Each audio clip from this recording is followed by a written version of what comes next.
So సినిమాల్లో కృష్ణ గారి గొప్పతనం తెలుసు, కృష్ణ గారి ఫ్యామిలీ గొప్పతనం తెలుసు. రాజకీయాల గురించి మాట్లాడుకోవాల్సి వస్తే అటు ఎన్టీఆర్ వర్సెస్ కృష్ణ గారు అనేది ఇండస్ట్రీలో జరిగింది. రాజకీయాల్లోకి వచ్చినాక కూడా ఆ స్పర్ధ కంటిన్యూ అయింది అనేటువంటి అభిప్రాయం ఉంది. ఏం చెప్తారు మీరు ఆ బ్యాక్ డ్రాప్ స్టోరీ గురించి? బేసికల్గా మదర్ ఫాదర్ దగ్గర నుంచి కూడా కాంగ్రెస్ పార్టీ.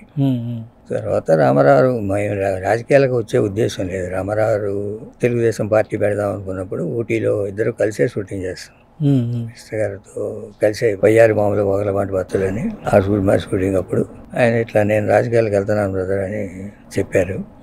నేను ఎవరితోనూ చెప్పను, మీతోనూ బ్రదర్ నాగేశ్వరరావుతో చెప్తాను.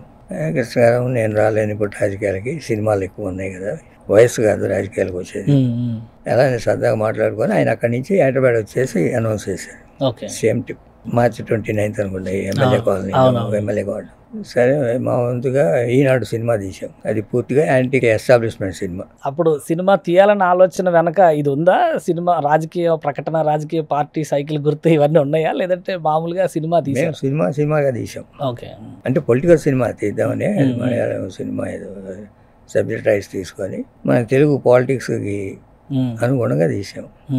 ప్రతిదానికి ఢిల్లీ వెళ్ళటం, ముఖ్యమంత్రి వెళ్ళటం, ఈ డైలాగులన్నీ దాంట్లో ఉన్నాయి. ఆ రోజున కాంగ్రెస్ పార్టీ పరిస్థితి అంతా ముఖ్యమంత్రులు మార్చడం ఇవన్నీ. సినిమా అంటే ఎప్పుడైనా యాంటీ ఎస్టాబ్లిష్మెంట్, అది ఎవరు అధికారంలో ఉంటే వాళ్ళకి అగనెస్ట్గా ఉంటాయి. వాళ్ళకి ఏదో ప్రచార చిత్రాలు తీస్తే ఆడవు కదా. ఎప్పుడైనా లోటుపాట్లు ఎత్తి చూపితేనే జనం హర్షిస్తారు. ఆ ఉద్దేశంతో తీసిన సినిమా అనేది. ఎలక్షన్ అయిన తర్వాత రామారావు ఫోన్ చేసి కృష్ణ గారితో చాలా థ్యాంక్స్ ఫర్ టైంలీ హెల్ప్ చేశారు, మీ సినిమా చూశానని ఆయన అందరిని తీసుకెళ్ళి ఇక్కడ సంజయ్ థియేటర్లో చూశారు. ఇందిరాగాంధీ చనిపోయినప్పుడు ఢిల్లీ వెళ్ళారు రాజీవ్ గాంధీని పలకరించడానికి. అక్కడ ఇన్స్టాంట్గా ఆయన ఇప్పుడు మీ సపోర్ట్ కావాలి బ్రదర్, మీరు పార్టీలో చేరమని అడిగారు కృష్ణ గారిని డైరెక్ట్గా. అయితే ఇన్స్టాంట్గా అక్కడే చెప్పారు ఐఎమ్ జాయినింగ్ అని.